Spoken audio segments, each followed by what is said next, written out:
Baada ya kuingia katika makaburi wanaambiwa dhahabu watarakuka ya abdi, ewe mja wangu, dhahabu watarakuka.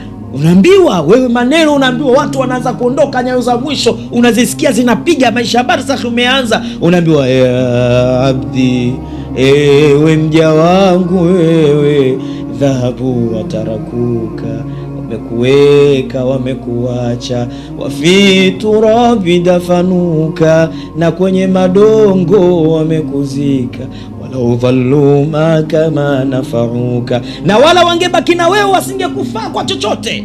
Ikhwani, ndugu zangu wapendwa, kwa ajili ya Allah, yule mzee kaniweka usiku na kwenda usiku wa masaa 7, tumekaa nimejikunyata na yeye amekaa huko, moyoni mwangu nasoma Ayatul Kursi, Allahu la ilaha illa huwal hayyul qayyum. Kwanza namwambia Allah bismillahi hasbunallah wa'tasamna billahi wa fawwadna amrana illa Allah ma sha Allah la hawla wala quwwata illa billahil aliyyil azim.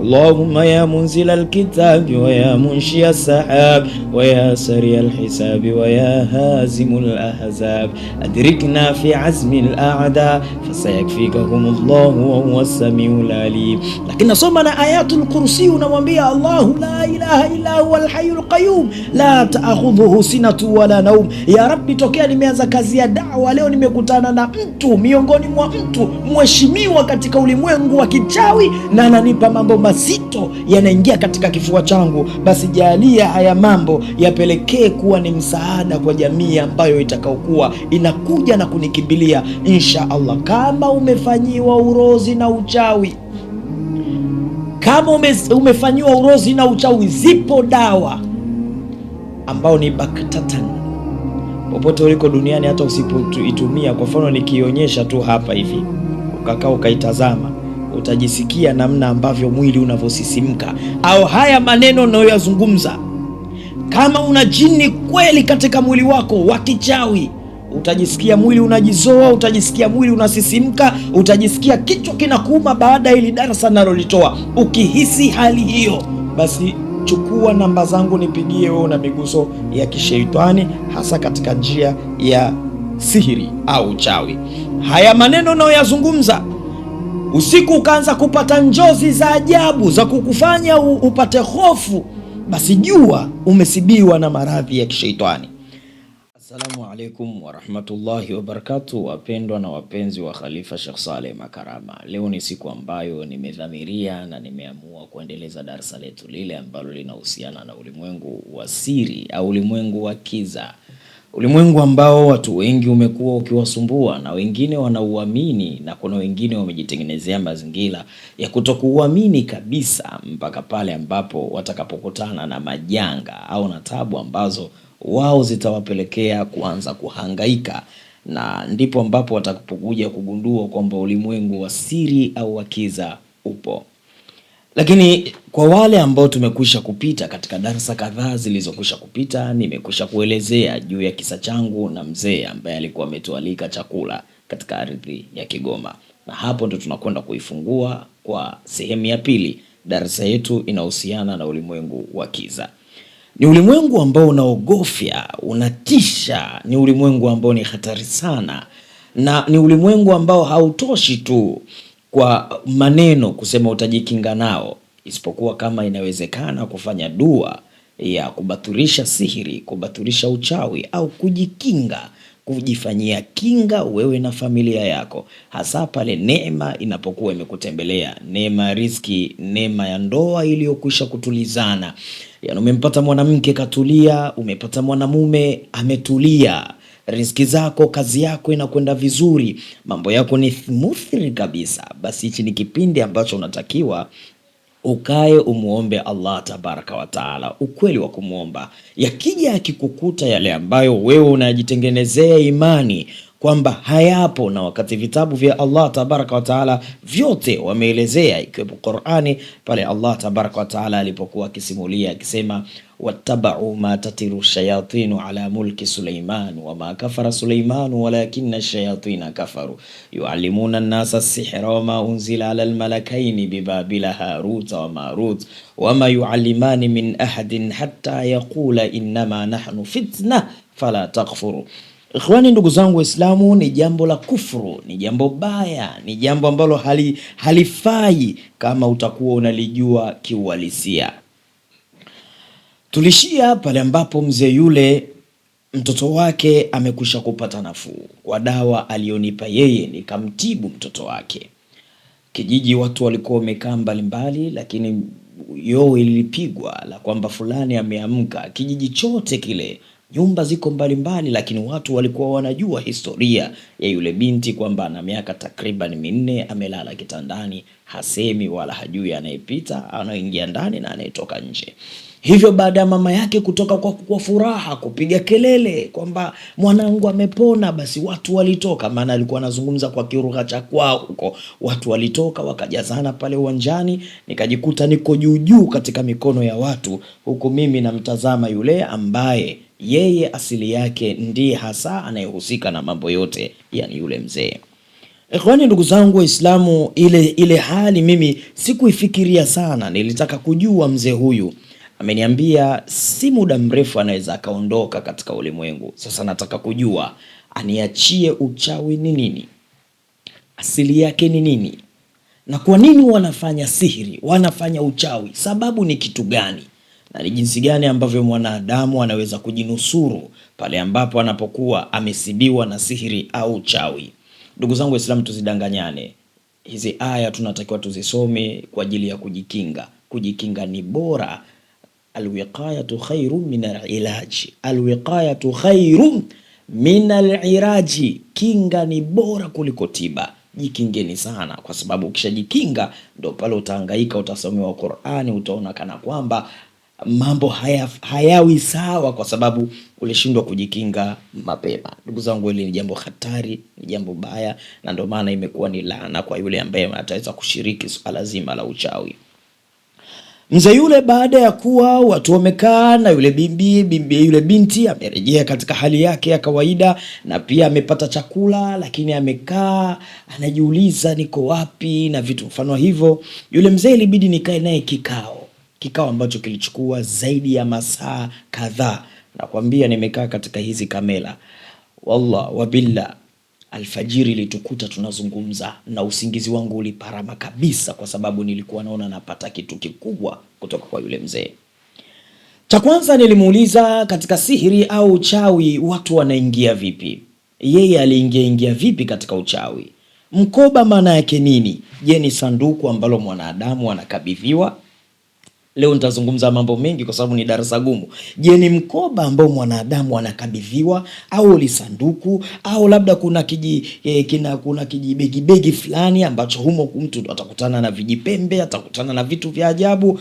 Yule mzee akaniambia, la, uchawi jinsi ulivyo uhalisia wake na jinsi unavyozungumzwa na jamii, watu wengi tunawatazama tu, lakini hawajui uchawi asilia. Uchawi umegawanyika katika namna tofauti, lakini kuna namna moja ambao ni hatari. Hata kama mtu atakuwa si Mwafrika, kokote alipo ukitumia njia hiyo, basi hiyo njia inakwenda inavunja ule uchawi, na ile khadimu sihiri ataondoka, atarejea kwa yule ambaye aliyeutuma uchawi huo au rogo hilo.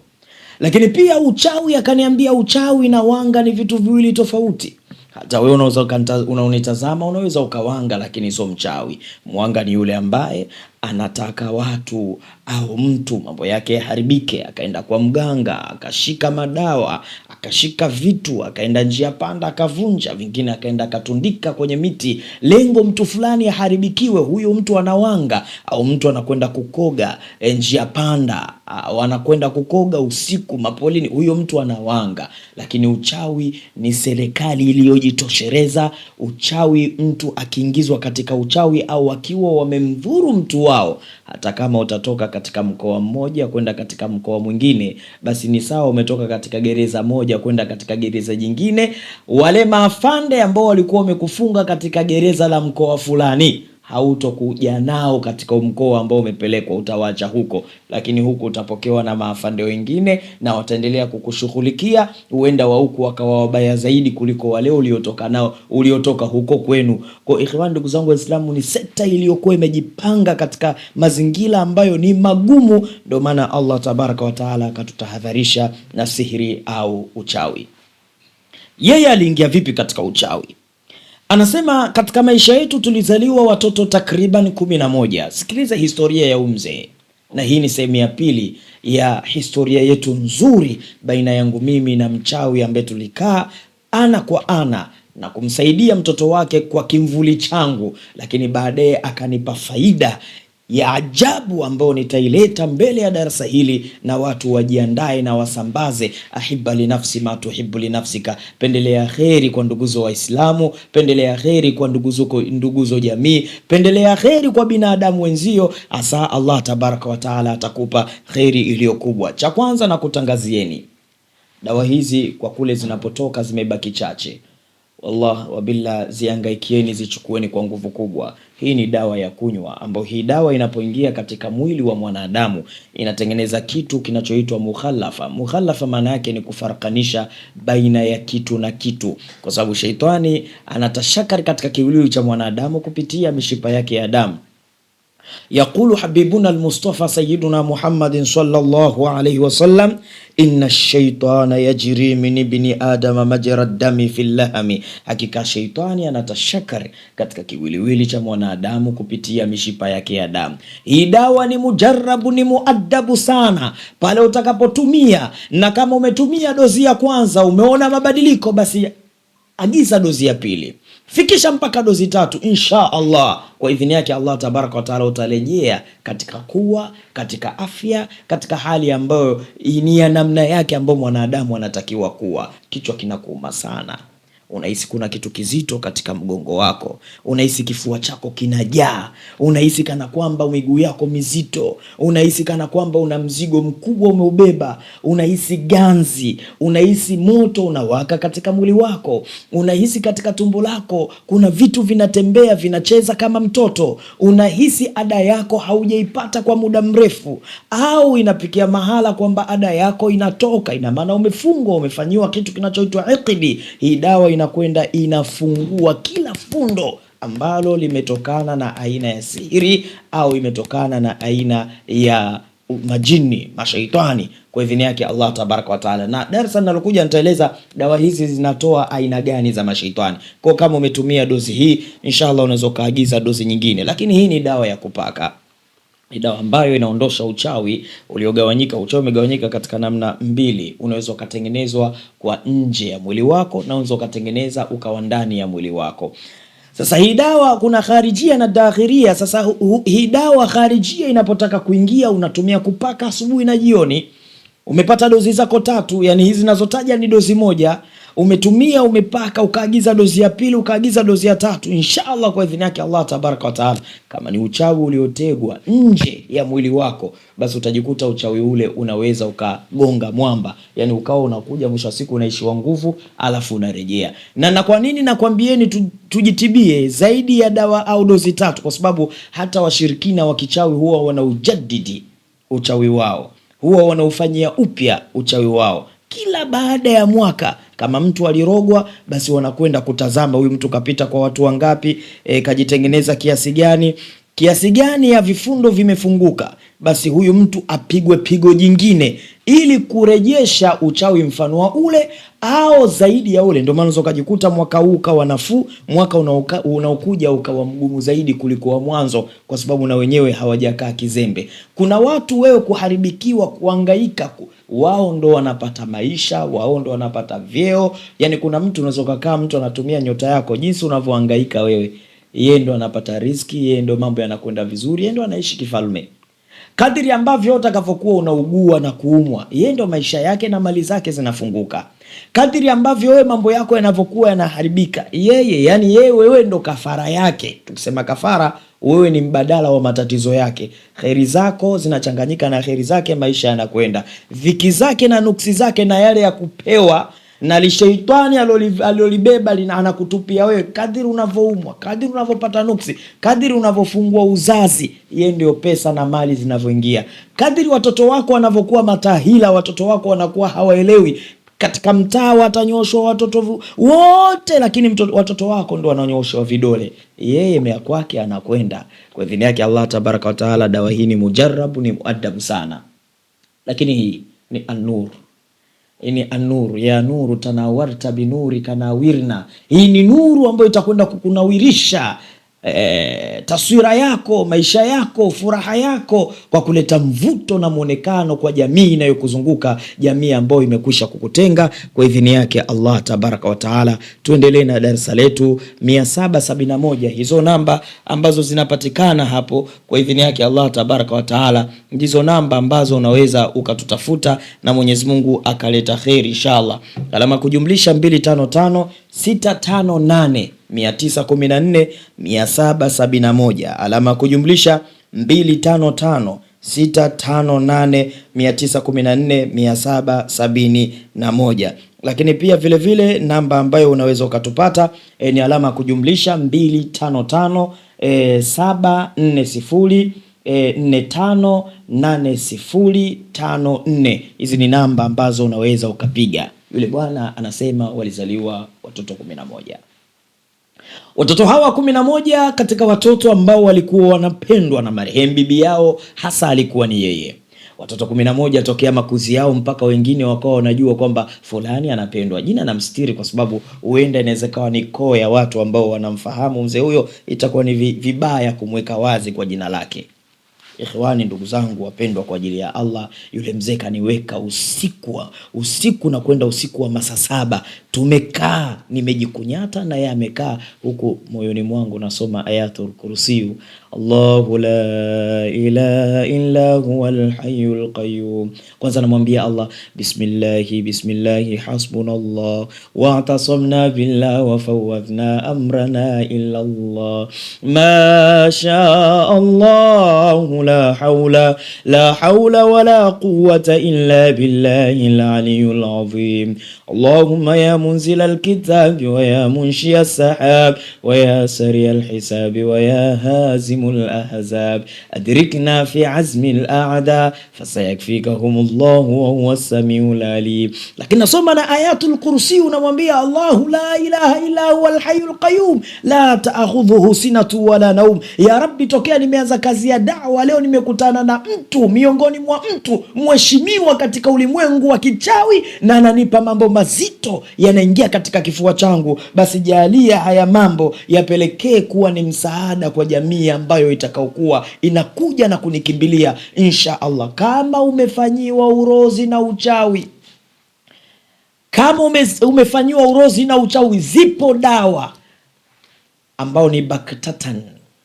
Popote uliko duniani, hata usipoitumia, kwa mfano nikionyesha tu hapa hivi, ukakaa ukaitazama, utajisikia namna ambavyo mwili unavosisimka, au haya maneno unayoyazungumza. Kama una jini kweli katika mwili wako wa kichawi, utajisikia mwili unajizoa, utajisikia mwili unasisimka, utajisikia kichwa kinakuuma baada ya hili darasa nalolitoa. Ukihisi hali hiyo, basi chukua namba zangu nipigie. Wewe una miguso ya kishaitani, hasa katika njia ya sihiri au uchawi. Haya maneno unayoyazungumza, usiku ukaanza kupata njozi za ajabu za kukufanya upate hofu, basi jua umesibiwa na maradhi ya kishaitani. Ukajisikia hasira, ukajisikia ghadhabu, jua ponyo lako ni hiki ambacho nakwenda kukileta katika maisha yako. Ni hizi dawa ambazo nazileta katika maisha yako. Kwa idhini yake Allah tabaraka wa taala utakuwa umepata kitu kikubwa ambacho kwa kitu hicho kitakufanya wewe ufanikiwe duniani na kesho kiyama. Na pale ukilipuuza ili jambo, basi unaweza kujikuta ukaharibikiwa lakini pia vile vile na njia za kujitibu Allah tabaraka wa taala kaziweka wazi, na akatuleta sisi viumbe dhaifu kwa ajili ya kuja kukuhudumieni nyinyi. Basi insha Allah namba hizo unaweza ukapiga, na kwa idhini yake Allah tabaraka wa taala Mwenyezi Mungu atajalia kheri na saada na salama. Hili jambo ni muhimu sana, ni muadabu sana, ni jambo ambalo linafaa wewe kulijia kwa nguvu kubwa. Anasema watoto 11, mmoja alikuwa anapendwa sana na marehemu bibi yetu, na miongoni mwa watu hao ni mimi.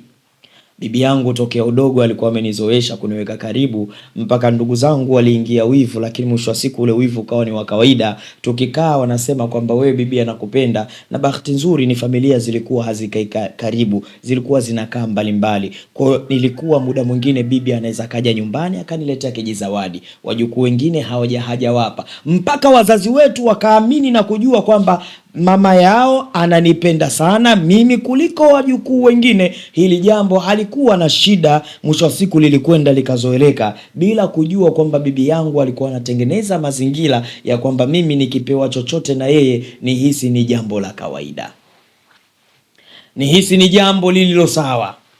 Ndugu zangu, anasema yule bwana, ikafikia mahala umri umekwenda, nimeshamaliza zangu form 4 sasa, sina shughuli ya kufanya wala kuendelea katika masuala ya masomo, imekuwa ni mtihani kwangu mimi. Hivyo maisha yangu yako nyumbani na niko na familia ambayo tulikuwa tukiishi nayo pamoja. Baada ya kuwa umri wangu umefika hivyo umekwenda, yani umepea, na bibi yangu alikuwa tayari umri umesha kwenda sana, kiasi ambacho ikawa ni mtu wa kujivutavuta, maradhi ya hapa na pale, na muda mwingine ilikuwa inafikia bibi anazidiwa, anaugua, kiasi ambacho mnasema sasa huyu muda wowote anaondoka. Na kweli mkienda kumtazama baada ya siku kadhaa unashangaa anarudi hewani, anarudi kuwa na uhai wake uliokuwa kawaida, maisha yanasonga. Hata siku moja ilifikia mahala mpaka tukajua sasa bibi amekufa kabisa. Sikiliza, huyu bibi alikuwa kafika katika lenki ya mwisho. Wachawi wana lenki yao ya mwisho ambao unajulikana kwa jina la kungwi. Huyu bibi alikuwa kashafikia usawa wa kuwa kungwi. Kwa wale ambao wapo katika ardhi ya Dar es Salaam na unataka kufika, umepiga namba hizo alama kujumlisha 255658914771 WhatsApp au kawaida, au kapiga namba ifuatayo alama kujumlisha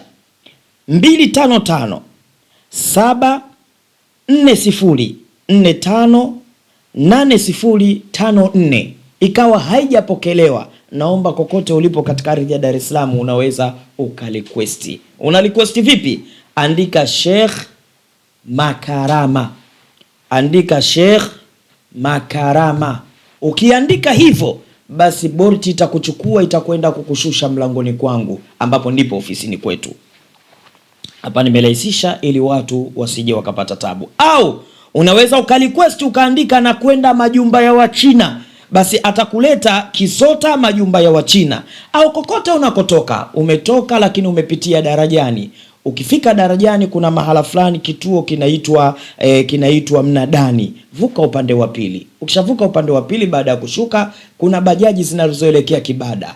Panda bajaji, mwambie mwenye bajaji nipeleke njia panda ya Kisota au nishushe njia panda ya Kisota. Ukishashuka njia panda ya Kisota kuna bodaboda pale utawaona, uambie naomba unipeleke kwa Sheikh Khalifa Makarama majumba ya Wachina. Mbele kidogo ifo unaingia kushoto, watakuleta mpaka hapa ofisini kwangu. Kwa ukiona unapiga alafu hupati, labda simu zinakuwa zinaingiliana, simu ziko nyingi, wewe request andika Sheikh Makarama, utakuja. Andika majumba ya Wachina, utafika. Njoo mpaka njia panda ya Kisota, utafika. Na hata ukitokea feli umevuka, baada ya kuvuka tu utakutana pacha mbili ziko mbele yako, moja kulia moja kushoto. Nenda ya kulia, tembea hatua kadhaa mbele, utaona sheri mkono wa kushoto, alafu utakutana na bajaji nyingi. Katika wale watu wa bajaji, waambie bajaji gani zinazokwenda Kibada. Atakuchukua, mwambie akushushe njia panda ya Kisota. Ukishashuka waambie nipelekeni majumba ya Wachina kwa shekhe, watakufikisha mpaka hapa.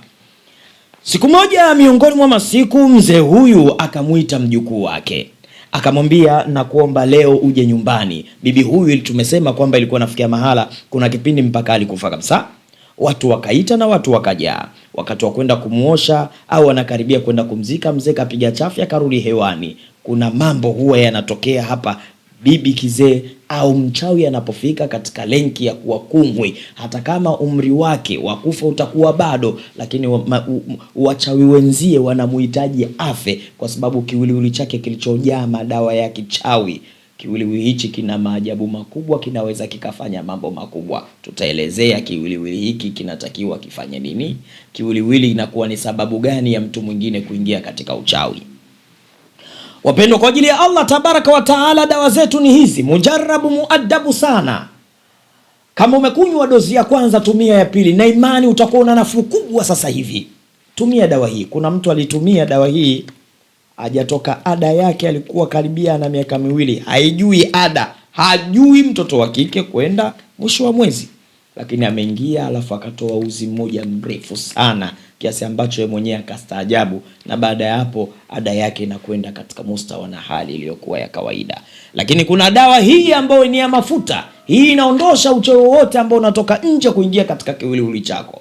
Lakini pia vile vile inasaidia ile mionzi ya kisihiri, mionzi ya kisheitani ambayo inakuja muda mwingine inakuvaa pale ambapo unapokuwa unatumia dawa. Kuna watu akiwa wanatumia dawa ule uchawi unakaa pembeni, alafu akiwa hatumii dawa uchawi unarudi na matatizo yanarudi pale pale. Kwa idhini yake Allah tabaraka wa taala, hizi dawa zini ghali na hizi dawa zinatengenezwa katika mustawa na hali ya ajabu sana, na ndio maana uwezi ukakuta sehemu zingine yoyote hizi dawa zinapatikana isipokuwa kwetu. Lakini tuna nuru na ala nuru, nuru juu ya nuru. Hii inanawirisha viwiliwili vyetu. Ya nuru tanawarta binuri kanawirna, basi mtanawirika na mambo yenu yatakaa sawa, na mtakuwa na mvuto katika maisha yenu na mambo yatakwenda. Ikhwani, ndugu zangu Waislamu, mzee huyu kamuita mjukuu wake na mjukuu wake akenda, kwa sababu anajua ni mapenzi ambayo bibi kajitengenezea kwangu mimi, akenda. Sasa bibi yule akamwambia, mmoja ya vitu alimpa, alikuwa na vijipesa kidogo kwa ajili ya kumpumbaza, akampa. Bibi yule alikuwa anajiwekeza sana, utanunua nguo.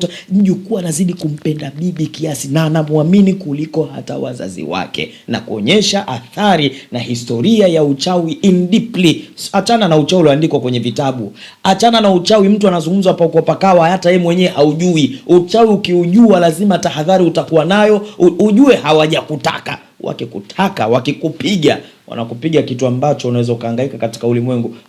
Wapo watu watashusha komenti zao, namna ambavyo wamepata miguso katika maradhi, namna ambavyo wamepata miguso katika biashara zao, namna ambavyo wamepata miguso katika kazi zao, namna ambavyo nuksi imeingia katika familia. Watu wanapukutika, kafa mjomba, kafa shangazi, kafa baba mdogo, kafa nani, kafa nani, kafa nani. Watu wanatolewa kafara. Uenda unaonitazama na huko ni mmoja katika watu wanaotaka kutolewa kafara. Sasa usipojiwekea tahadhari, na wakati tumeambiwa khudhu khidhrakum, chukueni tahadhari zenu, unakaa tu katika ulimwengu kiajabu ajabu bila kujua kwamba unatakiwa hata kufanya dua za kinga. Na inshallah tutaleta dua kubwa ya kinga, tutaitangaza, watu watachukua kadi na nitakuelekezeni wapi tutafanya kazi hiyo kwa idhini yake Allah tabaraka wa taala.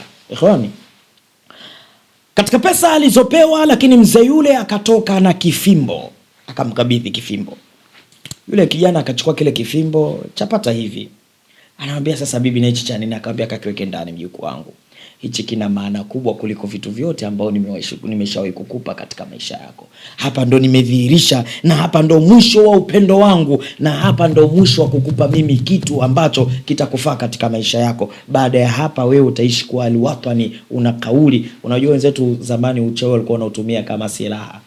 Ndio maana pale Kigoma kuna mtaa unaitwa Legeza Mwendo.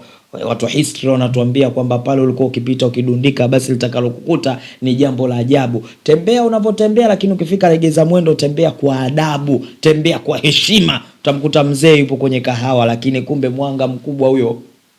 Utamkuta mtu kakaa, na sasa hivi mpaka vijana wachawi. Mimi nakwambia kuna watu wanasoma haya mashule haya vyuo vikuu, msifikiri wote wana wanafunzi zaidi ya 5,000, 6,000, 7,000 mpo salama. Jitengenezee hisni. Ndio maana mtu atakuwa genius, ana akili, anashika nini, ghafla hapendi masomo, ghafla haelewi, ghafla hataki kusoma, ghafla anafanya vitu vya hovyo hovyo, ghafla akipata pesa yeye anafanya vitu vya ajabu, alafu akili inakuja, yeye anakuwa kama wenda wazimu. Anapopata fedha kuna wenda wazimu unamuingia, atawaza kuwapeleka club wenzie, atawaza kujionyesha, atawaza kwenda kununua hiki, atawaza kubadilisha hiki, atawaza vitu vya ajabu. Fedha ikipata akili ya kawaida inarejea. Sasa wewe uko salama?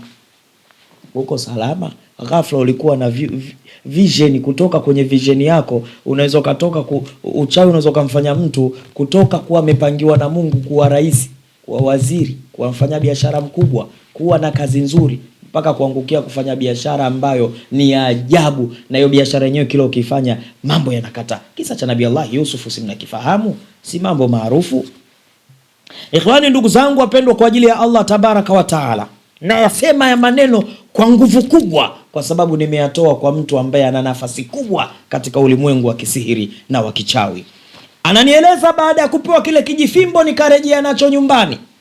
Baada ya kurejea nacho kinyumbani kile kijifimbo, siku hiyo nikaja nikakilaza, nikakiweka kwenye kabati, mimi nikadili na zile fedha, nikazitumia mpaka zikaisha. Siku 7 mbele, siku hiyo nikiwa nimelala usiku, ikanijia ndoto.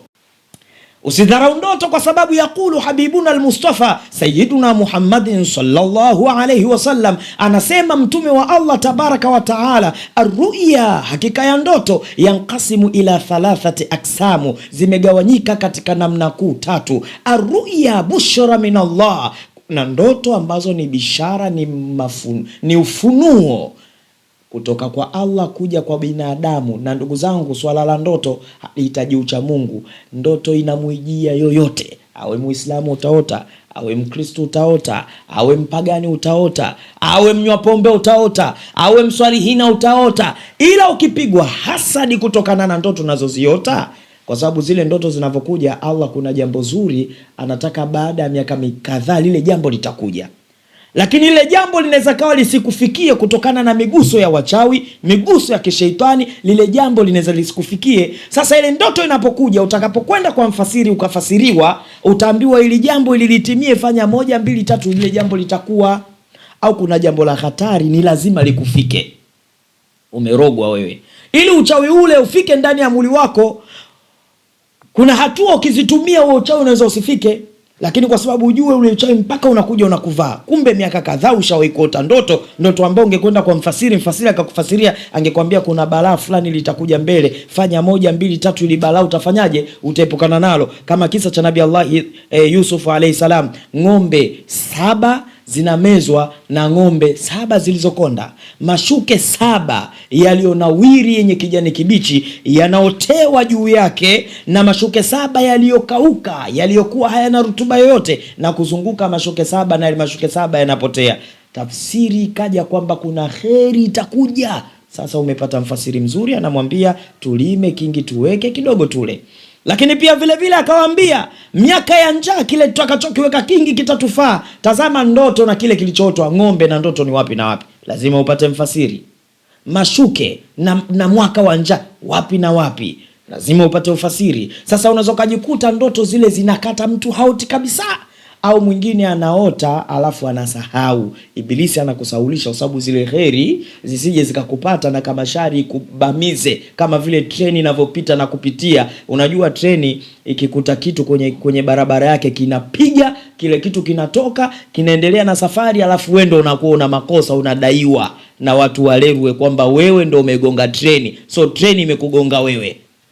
Ndio uchawi jinsi ulivyo, unakupamia alafu hakuna utakapokwenda kushtaki, kwa sababu ndoto zilikuja, kwa sababu unasahau, kwa sababu hautilimanani, kwa sababu hauoti. Mungu aishakupa mafunuo muda mrefu bana. Hatari hiyo, kuna watu wanakutaja jina lako huku, au ile nguvu ya siri inakuja. Tuna mengi ya kuzungumza, tutakuja kuyasema katika darasa zinazokuja. Nguvu yako, neno lako, tamko linafanya vipi kazi katika maisha ya mwanadamu. Ndugu zangu Waislamu, anasema akaota ndoto, na ndoto aina ya mwisho tunasema anasema alhurumu minashaitani, ndoto za mashaitani. Unaota una majini mahaba, unaota unapaa, unaota unafanyaje. Lakini pia vile vile kuna arruya minan nafsi, darasa langu umelitazama vizuri ukalipenda, alafu unakwenda kulala linajirejea ili darasa kama vile ambavyo ulivyoona. Anasema ndoto ikamwijia siku ya kwanza, anaota amenyanyuka, ameenda mpaka katika kabati, kashika ile fimbo. Anasema ni ndoto iliyojaa uhalisia automatically, yani uhalisia wa moja kwa moja. Kashika fimbo yake, alafu ghafla kaenda katika pembe ya nyumba, huko kashika ile fimbo yake. Ghafla akili inamwambia kwamba asogeze kidogo ile fimbo mbele. Baada ya kusogeza mbele ile fimbo, ghafla akajisikia nguvu ya ajabu inamtoa ndani na inamvuta nje. Yule jamaa anajishtukia yuko nje ya nyumba, akitazama nyuma anaona pembe imejifunga naye yuko nje.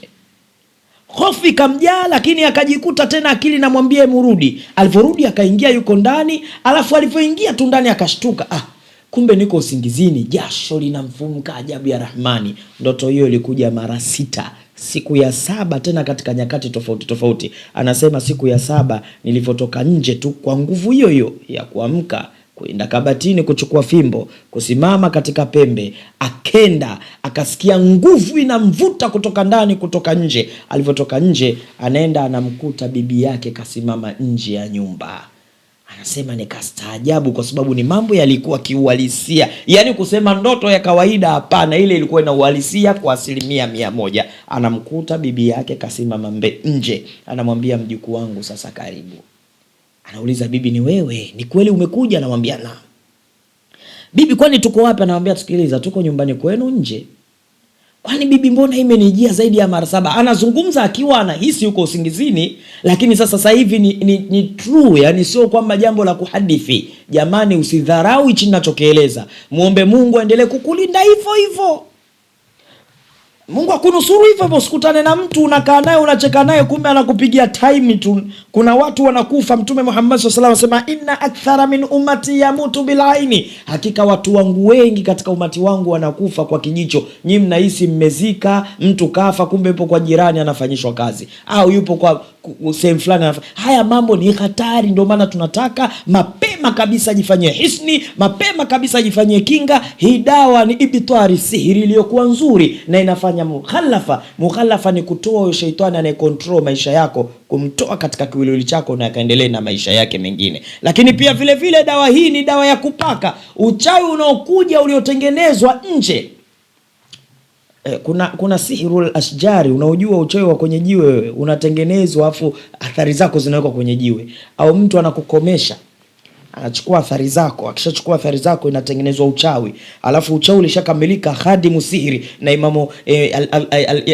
imamu al-Azhari anatuambia as-sihru amalu yuqarrabu fiha ila shaytani wa madmu'awat minhum. Uchawi ni amali ambayo mwanadamu peke yake hawezi kufanya peke yake, mpaka apate khadimu wa kichawi wa kijini, lakini ni wa kichawi, aje ubebe ule uchawi. Sasa anapokabidhiwa ule uchawi unachukuliwa unawekwa kwenye kopo la bati. Ukishawekwa katika kopo la bati, alafu mtu anachukua zege, yani kokoto na simenti anachanganya, alafu anamimina juu ya ule uchawi ulioko ndani ya kopo, anaumimina, kisha anaenda katikati ya bahari. Mtu anaweza kasafiri anaenda Zanzibar, unaona anafanya jambo la maana, kumbe kasimama pale kapunga upepo, alafu anahisi kwamba yana anafanya kama kusudi kwamba kitu kimempokonya, yani kimemponyoka, kinadumkia kwenye nini? Kwenye maji. Sasa huyo tabibu wa kwenda kukutibu wewe tayari uchawi ushaweka katikati ya bahari hapa na Zanzibar ni nani? Tena katikati na umewekewa zege. Hapo ndo kodi maalumu zinahitajika. Huo ndo uchawi kharijia ambao unatoka unakufuata unakupiga, ukienda kwa mganga ushaondoka siku nyingi unakusubiria utoke. Hii dawa ni mujarabu. Cha kwanza inavuta uchawi ulipo, na utaota ndoto kwamba hapana, mimi nimefungwa, uchawi wangu uko sehemu fulani. Hii ni mujarabu muadabu sana, lakini kuna nuru ala nuru, mvuto, kuleta mvuto, muonekano, taswira nzuri na watu kukupenda. Lakini inshallah dua ya kinga ya kuwapiga wabaya wetu tukutane nao akhera inakuja. Ni darasa refu hili nitalikatisha, lakini acha tuendelee kidogo. Ikhwani, ndugu zangu, anakutana na bibi yake, anamwambia sasa, nisikilize, mimi bibi yako ni mchawi na nimekutazama tokea udogoni, wewe huwezi kukataa. Hawa ndugu zako sikuwaona kama wana moyo kama ulionao wewe, na ni lazima ukubali huu uchawi, utake usitake. Kijana akamwambia nikikataa, akamwambia utateseka mpaka kufa kwako. Anasema nikikubali basi wewe katika ulimwengu huu wa kawaida utakuwa dhalili, lakini katika ulimwengu wa usiku wa kichawi wewe ni mfalme, wewe ni mtawala wa ajabu katika maisha yako. Yule kijana akasema nilikubali automatically kwa sababu nilikuwa nampenda sana bibi kwa wema alionifanyia. Siku zote moyo unapenda kwa yule aliyemfanyia wema. Yaani moyo una kawaida ya kupenda pale unapofanyiwa wema. Hata kama una mwanamke wewe mfanyie wema. Umfanyie wema, itakuja itafikia mahala yeye mwenyewe automatically tu atataka kulipe wema wake. Kwa sababu gani? Umemfanyia wema mpaka unapitiliza. Ndio maana hakuna kitu ambacho unatakiwa kukubali wewe kama mtoto wa kiume kukutana eti mwanamke na mwanaume ni marafiki, alafu ile mwanamke wewe ni mke wako, alafu ile jamaa ndo anamtoa auti, mara rafiki yangu sijui kanialika kitu gani. Hakuna. Wema unatakiwa ufanye wewe kama wewe. Asitokee mwanaume mwingine wa kukusaidia katika wema. Ipo siku atafanywa wema mdogo tu mke wako, atakata kulipa wema ambao wewe ndo furaha yako, ndo tamu yako, ndo tulizo lako. Atakuja kupewa mtu tena kiasi ambacho wala hakuzunguka wala ile kumapproach mtu akupata tabu, yani ile kusijui mimi tu wema tu, kujali, kujifanyana kea nini. Mwisho wa siku watoto wa kike hisia sana, anza kujikuta nikulipe nini. Tenzo kujikuta rafiki huyo akawa anaongea na asiri ya kipumbavu kuliko wewe na mkeo. Kwa hakuna vitu kabila hiyo ya swala kuruhusu mkeo anafanywa wema na urafiki wa kijinga kati ya mtoto wa kiume na wa kike. Na nyinyi watoto wa kike nawaambieni, hakuna urafiki wa mtoto wa kike na wa kiume. Subiri kuharibika. Mwingine anasema mimi nao unaujua vizuri wewe. Ipo siku ndio utakuja kujua maneno yangu. Waulizeni kuna watu walipitia yapi. Kwa idhini yake Allah tabaraka wa taala, Mwenyezi Mungu ajalia kuongozeni. Haya mimi nasema kwa kheri kwa ajili yenu, kwa sababu mkifaidika pia na mimi Allah atanilipa fil dunia wal akhirah. Ndugu zangu, wema ule ukamwathiri huyu kijana, akapokea uchawi. Akapokea ule uchawi kwa kukabidhiwa rasmi kile kijimti. Sasa tumalizie hapa. Ule mti ulikuwa unahusiana na nini? Anamuuliza bibi yake, mbona huu mti una nguvu kiasi kikubwa? Kabla sijarudi ndani, naomba unieleze huu mti unahusiana nini? Una nguvu gani? Kwa nini umekuwa na nguvu kubwa? Akamwambia, kwanza mwanangu, hii unaona au hichi unachokiona sio mti. Hii unachokiona unaona ni mti ndio unauona, lakini hawa ni watu wawili.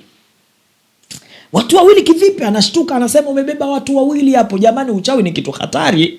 Wewe fikiria tu uchawi siku ukikupiga ndo utajua uchawi ni kitu gani. Huyu bwana ananisimulia uchawi typical, uchawi wote, uchawi kwa ndani.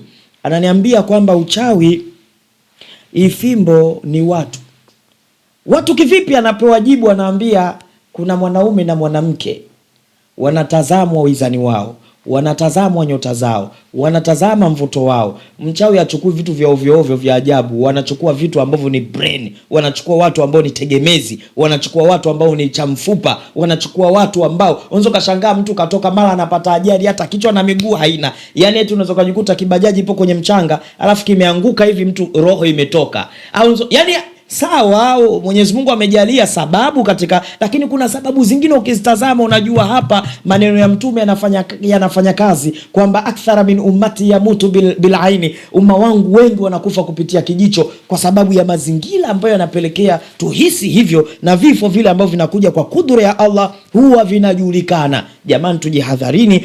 Bora kwenda katika ulimwengu huo barzakhi, unakwenda kwa Mola wako, unajua upo kwa Mola, kuliko kufa ndugu zako wanajua umekufa, kumbe upo katika kiziwizi unasubiria kupigwa mambo ni nini? Ni darasa litakalokuja kwa idhini yake Allah tabaraka wa taala. Bibi huyu anamwambia kwamba tunachukua mwanaume ambaye ana vigezo vyetu, tunamchukua mtoto wa kike ambaye ana vigezo vyetu, tunawapiga maradhi. Baada ya kupiga maradhi huku amekufa na huyu amekufa, tunawachukua kwa zile siku 40. Kuna maana kubwa hapa siku 40. Baada ya kuwa umemchukua kimvuli, ndio ukakaa katika nyumba ukashangaa marehemu anakuita fulani, au kasikia sauti unayojua katika nyumba, au kasikia sauti wakasema tumesikia sauti kama babu yako. We haukuwepo wala babu yako wala bibi yako haujawahi kumuona, lakini mtu anakuambia nimesikia sauti kama naihisi vile. Ni kwa sababu ni kitu ambacho kipo katika family, ni kitu ambacho kinazunguka katika damu. Unahisi kama sauti ambayo umekusha kuijua, kumbe ni mtu anazunguka katika nyumba yenu. Na ni jinsi gani hawa watu wanawachukua misukure wanawaleta katika majumba zenu, unajikuta kwamba mnapika kilo 5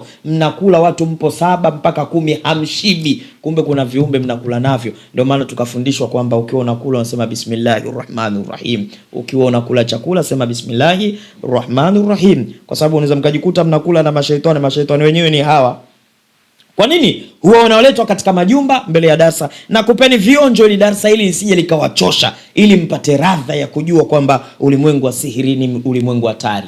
Anasema baada ya kuwa wamekuja katika ulimwengu wetu, zile siku 40 zimekwisha, namna ya vitu ambavyo wanatakiwa kufanyiwa wameshafanyiwa, wamepigwa mambo katika uti wa mgongo.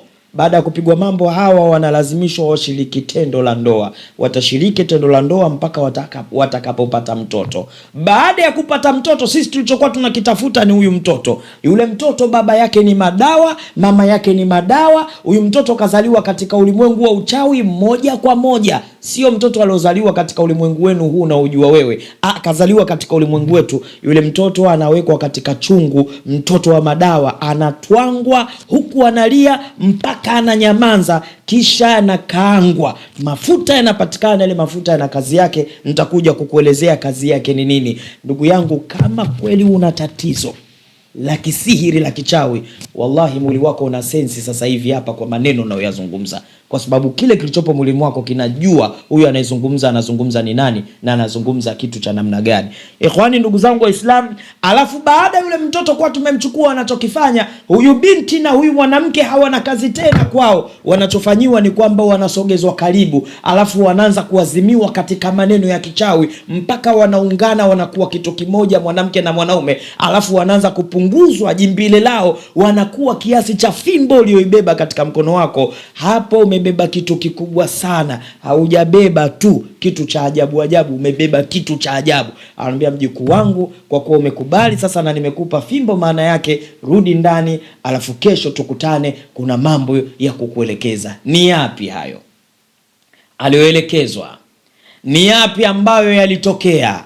Kwa nini aliua watoto wake zaidi ya watoto 4 na yule wa 5 alitakiwa uawe? Sababu inakuwa ni nini mpaka kutoa kafara ili yeye aweze kupandishwa cheo? Je, wewe unaishije katika maisha haya? Unajua maana ya kafara? Unajua maana ya kutoa kitu ili upate kitu? Ikhwani, ndugu zangu Waislamu, tusikose katika darasa la 3, ulimwengu wa kisa, ulimwengu wa kutisha, ulimwengu wa sihiri au uchawi. Namba za kupiga ni alama ya kujumlisha 255658914771, lakini pia namba nyingine ni alama ya kujumlisha 255740458054. Nitarudia tena namba, alama ya kujumlisha 255658914771 au alama kujumlisha 254 alama kujumlisha 2557404580554. Tarudia tena, alama kujumlisha 2557404580554 kwa idhini yake Allah tabaraka wa taala. Ikhwani, huwa tunafanya mikutano, na malizia hapa, huwa tunafanya mikutano mikubwa, na inshallah ndugu zetu hapa makameramani watakuwekeni baadhi ya klipu ni jinsi gani tunafanya makongamano yetu, tunafanya mikutano yetu, tunawatangazia watu wamjue Allah, wamjue kwamba Mtume Muhammadin sallallahu alaihi wasallam huwa khatamul anbiya wa imamul mursalin. Tunawahutubia watu, achana tuna haya kukaa kusaidiana na kuzindua katika ulimwengu huu wa kisihiri na mengineyo. Tunafanya kazi kubwa, tunahitaji sapoti zenu, tunahitaji nguvu zenu, tunahitaji sadaka zenu, na namba hizo nilizokutajieni mnaweza mkachangia kwa idhini yake Allah tabaraka wa taala, kikubwa na kidogo. Unaweza ukatuchangia hata maspika, nunua maspika makubwa, Mungu akatangazwe. Ndugu yangu, unataka nini katika ulimwengu? Wangapi walikuwa navyo wamekufa? Baada ya kuingia katika makaburi wanaambiwa dhahabu watarakuka ya abdi, ewe mja wangu, dhahabu watarakuka. Unaambiwa wewe maneno, unaambiwa watu wanaanza kuondoka, nyayo za mwisho unazisikia zinapiga, maisha ya barzakh umeanza. Unaambiwa ya abdi, ewe mja wangu, wewe dhahabu watarakuka, wamekuweka wamekuacha, wafi turabi dafanuka, na kwenye madongo wamekuzika, walau dhallu ma kama nafauka, na wala wangebaki na wewe wasingekufaa kwa chochote. Emu toa kwa ajili ya Allah. Una mispika yako huko mizuri, maana so kuna watu wengine wanatoaga kwa Mungu wanatoa vya ovyo ovyo. Toa spika kwa maana ya spika, wewe usilete fedha. Nunua maspika. Mashehe mtaweka klipu zetu hapo. Nunua spika za kueleweka, tu mtangaze Mungu. Jamani, watu shetani anavyofanya kazi kujipromo, kuharibu dada zetu, kuharibu kaka zetu. Wanaume umekuwa kama wanawake, wanawake wamekuwa kama wanamume. Wanamume wamekuwa mashoga, wanawake wamekuwa wanasagana. Watoto wa kiume wamekuwa na haya, mlinde mtoto wako wa kiume kuliko mtoto wako wa kike. Mtoto wa kike amekuwa hana haya, jitu limekuwa jitu kweli kweli, balaa ajabu ya Rahmani. Sio yule mwanamke aliyokusudiwa na Allah akaumbwa. Sheitani anaharibu watu bila kutangaza kusema la ilaha illa Allah Muhammad Rasulullah. Hawa watu itakuwa ngumu ujumbe kuwafikia. Sisi wasemaji siku ya kiyama tutaadhibiwa kwa sababu hatukusema, na nyinyi wenye uwezo mtaadhibiwa kwa sababu hamkutuwezesha. Tunahitaji maspika. Tena sasa hivi tunatakiwa tufanye mambo kisasa, so kiskoni speaker tu salamu alaykum bala kimeungua. Leteni vyombo vya kueleweka. Namba hizi hapo 771. Unaona labda haipatikani sana, umeona kwamba hii namba ambayo sasa nakupeni namba ambayo ukiona sasa hiyo imekuwa ngumu, nataka katika kuchangia, lakini katika swala zima la kuchangia nahitaji hii namba ni alama kujumlisha 255 710 096610, alama kujumlisha 255 710 alafu 0966 mwisho 10. Narudia tena, alama kujumlisha 255 710 096610.